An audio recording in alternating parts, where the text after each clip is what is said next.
এরপরে model brother T8752D S07 মডেলের needle বার up down position এইভাবে সেট করবেন। আমার এই ভিডিওতে আপনাদের দেখাবো। প্রথমে মেশিনটার সুইচ অফ করবেন, এখন অন করবেন, সেটিং বাটন চাপ দিয়ে ধরে মেশিনের সুইচ অন করবেন। দিলে পরে এই যে মেমোরি সুইচ সেটিংয়ে ঢুকবেন।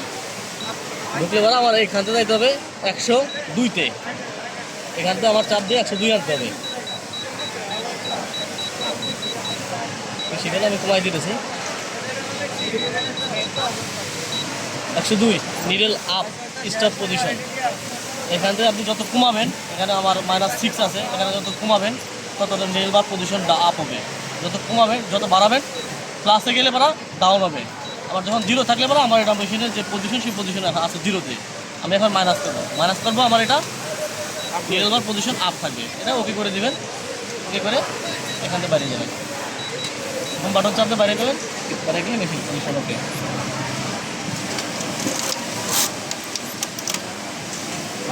অনেকখানি আমার নিডল বার পজিশন দেবেন। ফিটের নিচে আগে আমার এখানে হাত দিলে পরা নিডল বাঁধতো, এখন আর এখানে বাঁধে না আমার এখানে। ওকে।